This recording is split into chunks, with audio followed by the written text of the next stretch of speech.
I believe we can end things here. It's not often that we get to enjoy the company of guests, after all. We wouldn't want things to get too out of hand.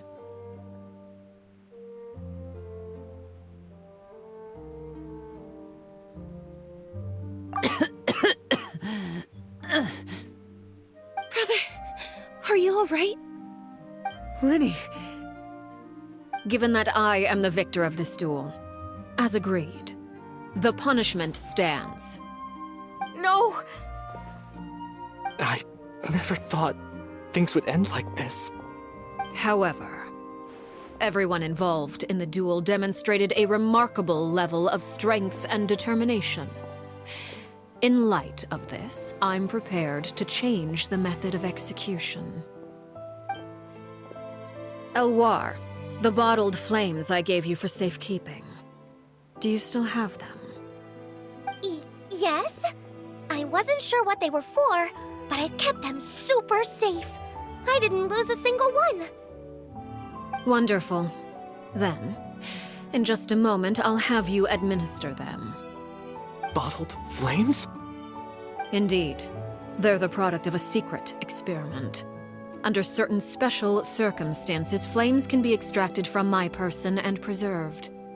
Once ingested, searing pain will spread across every inch of your body. No harm will come to you physically, but your memories will be burned away. If you can withstand the pain, when you awake, you'll have forgotten everything you know about the House of the Hearth, and will be expelled from the organization. In other words, administering this concoction will kill the version of you that grew up in the house, and give you a new identity.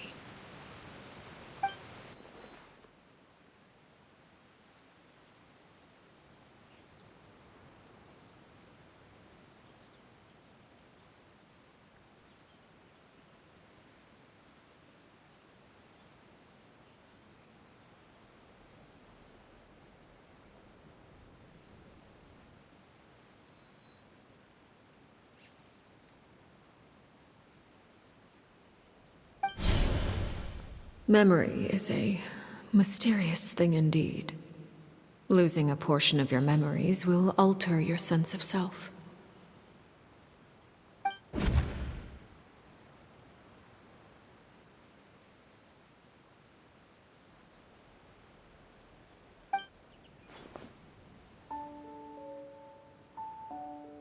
So, you're just letting us go, Father?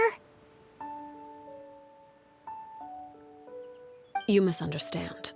Memories are extremely important. Once consumed by flame, the version of you standing before me will die, and our secrets will die with you.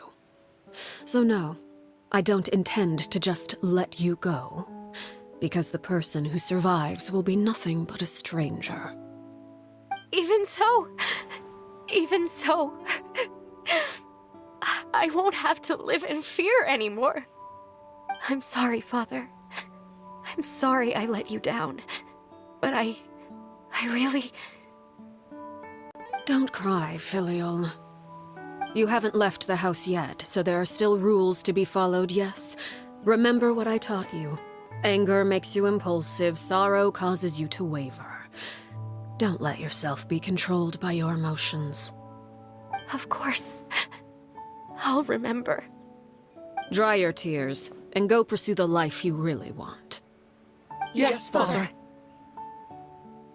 Chaplot, Foltz, Elwar, take them back to Poisson.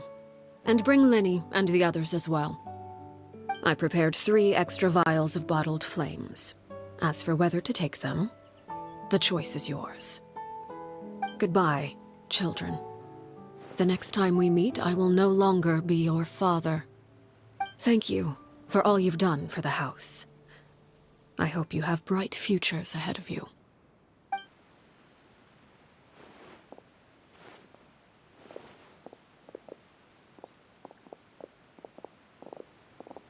Father.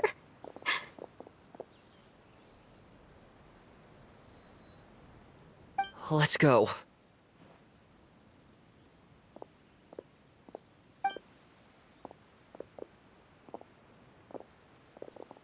Here, grab my arm, Lemmy. I'll help you walk back. Thank you.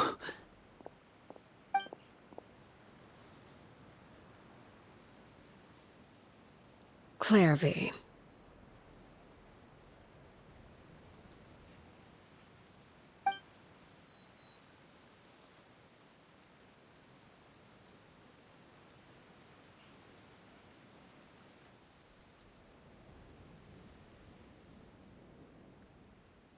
Can we talk now? I've been waiting for a super long time. You really are Perry, aren't you? I haven't seen you in so long. How come you're all grown up? Wait, did I somehow travel to the future on accident? Or am I dreaming? What a long dream. Neither. You died, Clairvy. That's what happened. You could have at least sugarcoated it a little.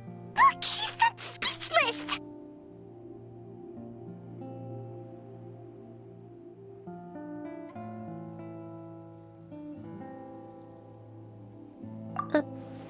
Oh.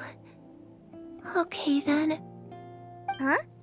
That's it? You accepted it just like that? Yep. If that's what Perry says happened, then I believe her. Perry wouldn't lie to me. Plus, I don't really need to know why I'm like this. I'm more curious about what happens in the future. If you're a harbinger now, Perry, that means Mother is gone, isn't she? Can you tell me about it? I want to know what happened to her. And to me. You never stopped trying to defy fate. At first, no one believed you. You could only vent your frustrations to the moon. In fact, you often sought comfort in the night sky. You wanted to see the aurora, so one night we promised each other we would go to Snezhnaya to see it together. Later on, you tried to run away, but you were brought back each time. Mother spared your life, but it wasn't out of kindness. Instead, she decided to make an example of you by slowly torturing you over time. That way, the other children would know what happens to traitors. Still, you never gave up. Mother hoped that through ruthless duel after ruthless duel, she would be able to crown an ultimate victor among the children she raised. But you called on everyone to unite, to fight to a draw in order to reduce casualties. Your efforts may have only delayed the inevitable, but still. You gave them hope. You tried everything you could think of, but every attempt ended in failure. Still, you never turned your sword on Crucibina, and you never turned it on me. On that gloomy day, you told me, "For the last 16 years of my life, I've done everything I can to fight for freedom. But now, I realize that the only freedom I truly possess is the freedom to choose to die."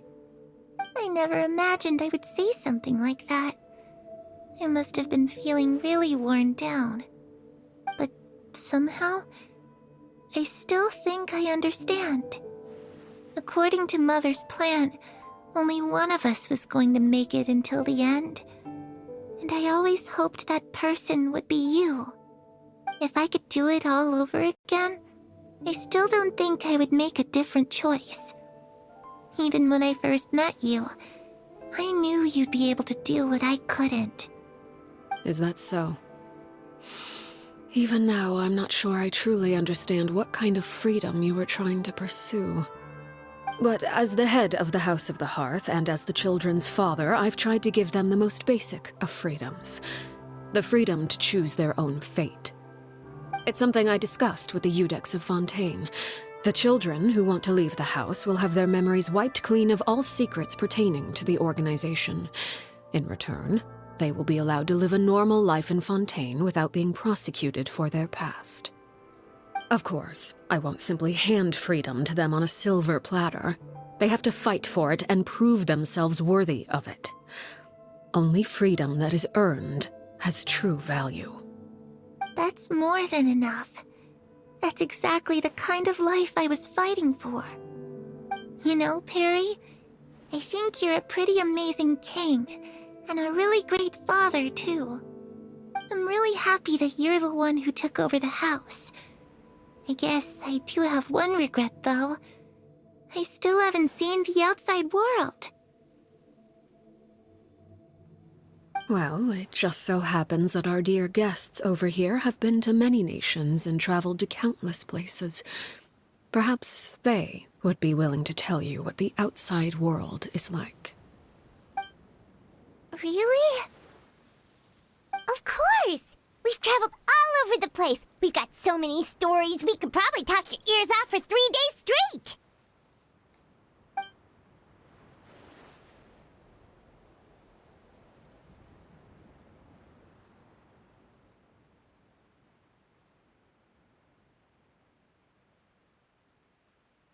Those yokai you mentioned, what do they look like? I once saw a drawing of this one guy with horns on his head and a super scary face. Are there any yokai like that? Oh, sounds like you're talking about an Oni. Yep, we've met one, and let Paimon tell you, they're not nearly as scary as they look.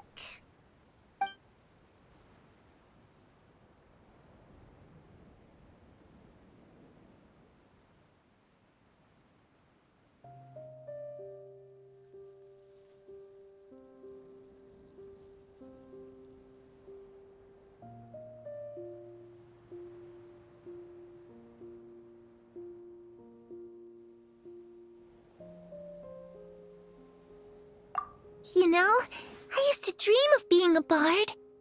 Playing the lute while singing into the winds of freedom. Even if there was no one there to listen, I would have continued to sing no matter what.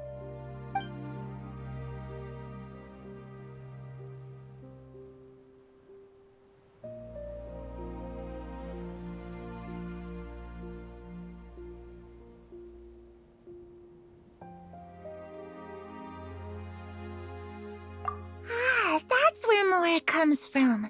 I never knew that before. If I had some Mora, I would buy 3 new dresses. One for me, one for Perry, and one for Mother. It's just too bad Perry doesn't like wearing dresses. And Mother, well, she probably wouldn't accept something like that either. I guess I'd just have to keep them all for me then. I could wear a different one every day.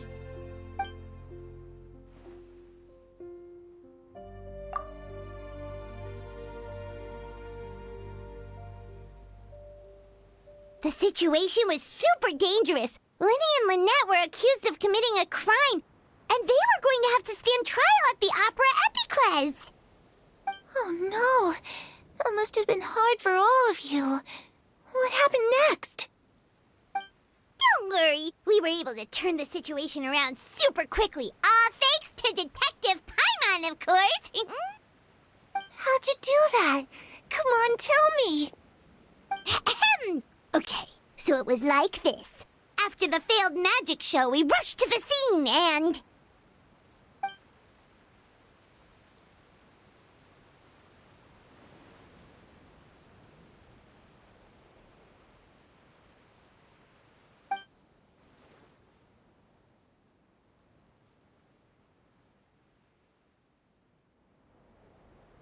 Shadows don't have the capacity to learn or grow.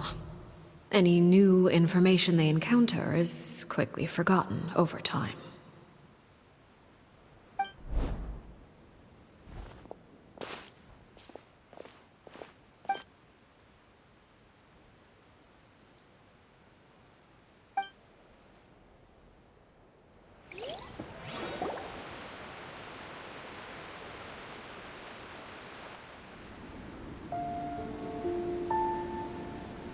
Clairvy, you've worked tirelessly from the shadows to overthrow the House of the Hearth.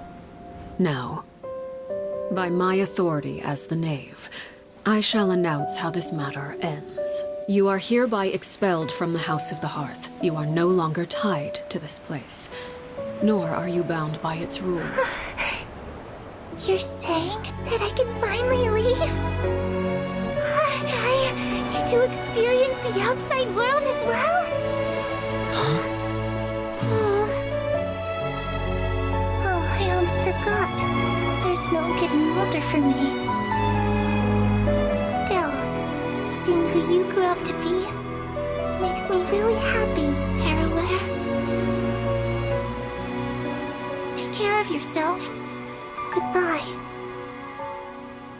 May we meet again someday.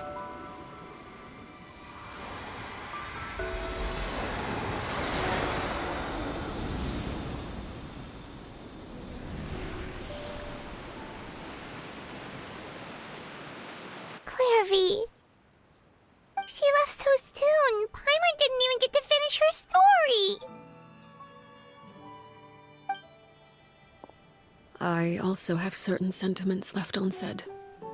I wanted to tell her that the aurora I saw in Snezhnaya was just as beautiful as the ones in the pictures. But a shadow's memories reset at dawn. Had we delayed any longer, we wouldn't have had the time to say goodbye. Whatever regrets may linger, let them be lost to the coming of a new day. Father? It's Linny! Hey, Linny!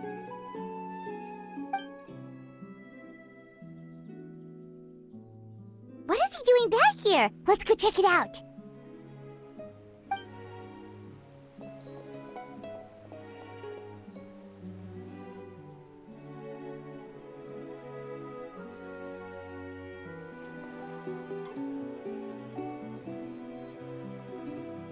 Father, the bottled flames have been administered. Filio and the others have left the house. And you? What have you decided? Thank you for giving us that choice, Father. But we never wanted to leave the house. It's the only home we've ever known. Lynette and Fremine feel the same way. They're recuperating back at the Hotel Bouffe d'été. But I decided to come back and tell you where we stood. I'm sure you're well aware of the expectations I have for you. I want you to follow in my footsteps and become the next king of the house. Yet you seem to have different ideas. I must admit, I'm rather surprised by your decision to stay. There's nothing wrong with choosing to live a quiet life. Leading this organization is a heavy responsibility, one not so easily carried by someone forced onto the throne. I just never understood what you saw in me. What made you believe I was deserving of that throne?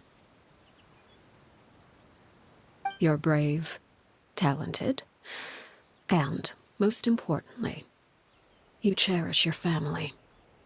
You would do anything to protect them, even if it costs you your life.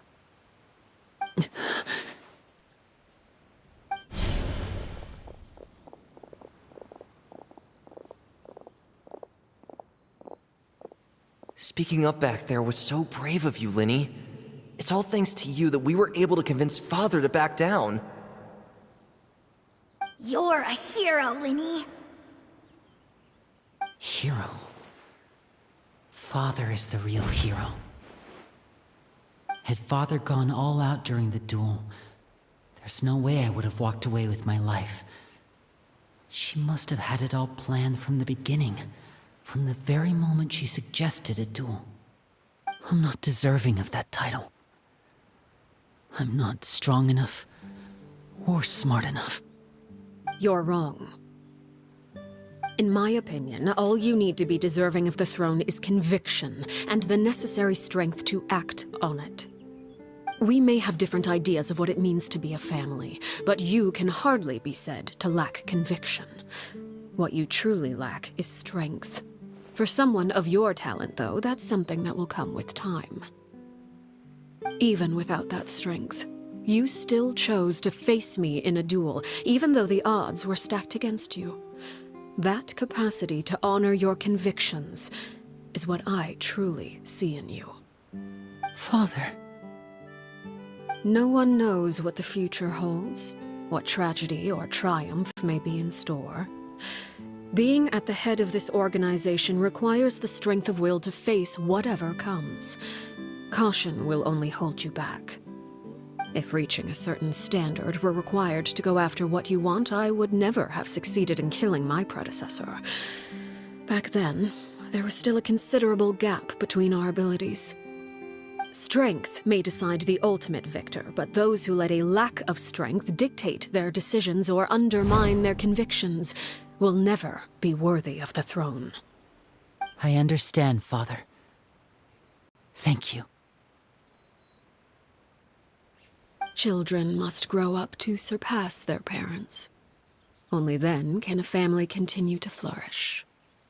The road ahead is not an easy one, so I'll ask you one last time. Are you certain you want to stay? You've done so much for me, Father, and that kindness must be repaid. Plus, with Project Stuja at hand, there are many dangers ahead, and I, for one, don't intend to back down. Protecting my family at all costs. That's my conviction. Then you're welcome to stay. As for Project Stuja, you need not be too concerned. If those cowardly businessmen and heartless dignitaries try to take us down, I'm prepared to teach them a lesson. Having members who longed for the light was our organization's last weakness. With those members no longer among our ranks, the House of the Hearth is like a spider hiding in the shadows. We need only wait for our prey to come to us. At present, our imperative is to use their plan to our advantage. In doing so, a crimson moon shall rise amid the frigid blizzards of winter. No demonstration of loyalty shall go unrewarded, and no sacrifice shall be in vain. As for the two of you, whether we meet again as friend or foe, I'll remember the camaraderie we shared in this moment. No matter how arduous the journey ahead, I hope we both reach our desired destination.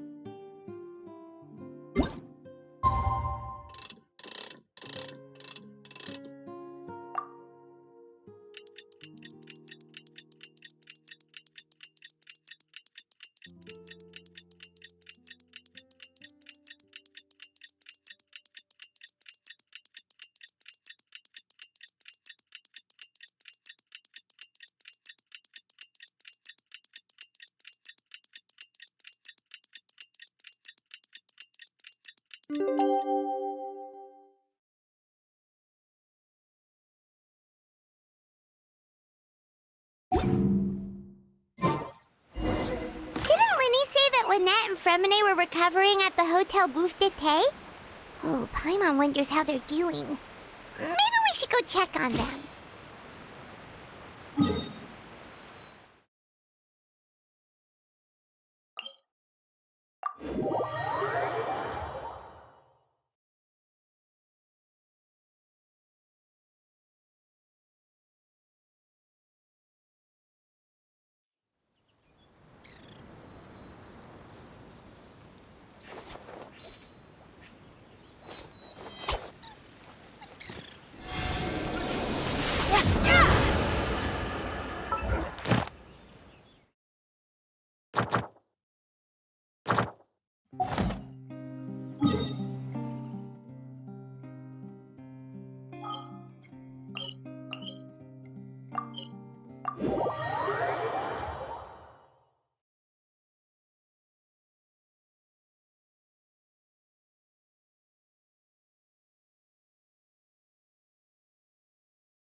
Yep,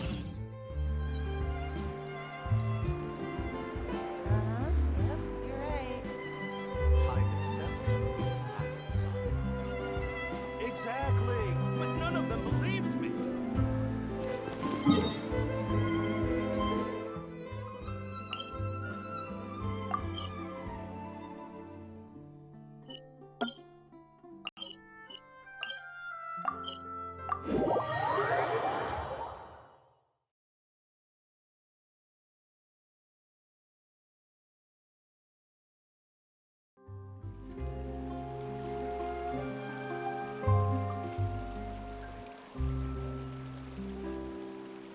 If you really like standing around like this, then why don't you just model for me? I'll design some wonderful clothes for you.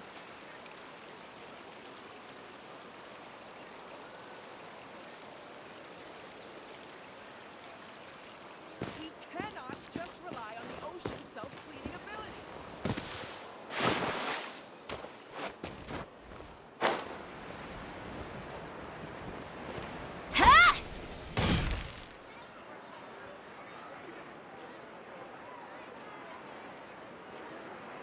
Lynette? Fremine? How are you feeling? Much better. Whew, what a relief! What about you? Are you feeling alright?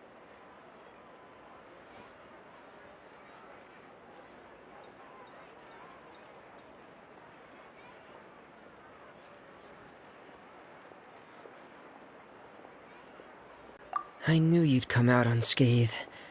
Us, on the other hand, well, we've been bedridden for 2 days. I couldn't even turn over.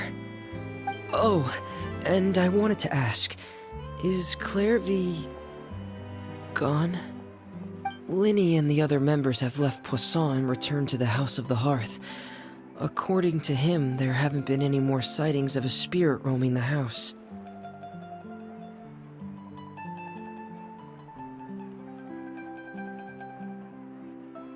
I see. I'm glad. Father came to check up on us 2 days ago and told us about what happened with Crucibina and Clairvy. Actually, I've met Crucibina before.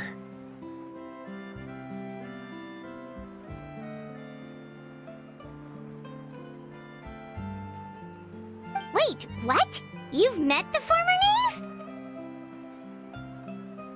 Crucibina died a year after Clairvy. It was during the year between their deaths that I joined the House of the Hearth. Crucibina had an extremely cruel and radical way of doing things. While she was alive, the atmosphere in the house was suffocating.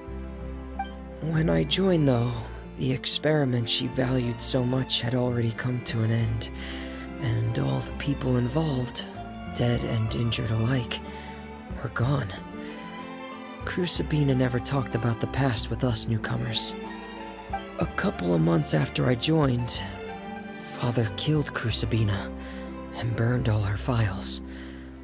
With that, the names of all the people subjected to her experiments, Clairvy included, were lost to the flames, along with the painful memories they represented. Father took in Lenny and me a couple months after that, but she never mentioned anything about Crucibina or Clairvy. It really seems like something she was planning to keep to herself. The last time you talked to her, did she mention why she kept it a secret for so long? She said she didn't want us to be affected by the darkness of the past. She was worried we'd develop a false sense of gratitude towards her if we knew about it. The foundation of a family should be free of any corrupting influence. Whatever happened in the past, it has nothing to do with who we are now. And that's what Father told us in the end. But I still thanked her for everything. It was only after hearing about what Crucibina did that I finally realized how insignificant our lives could have been. The members of the house meant nothing to her. To say that she valued them in any way, even just as a tool, would probably be giving her too much credit. If Father hadn't taken over the House of the Hearth, I probably would have already...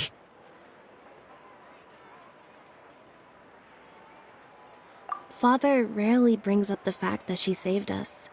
She doesn't believe that being indebted to her should be what ties us together. But even if we didn't owe her anything, we would still choose to stay. Because this is our home. We may have arguments or times when we feel wronged. Some people may even choose to leave. But as long as Father is here, we will always have a home. Whether the path before us is bathed in sunlight or shrouded in shadow, we'll follow Father wherever she chooses to go. So I wanted to say thank you for helping us make it through this crisis. Without your help, we could have lost a lot more along the way. Oh, we didn't do anything, really.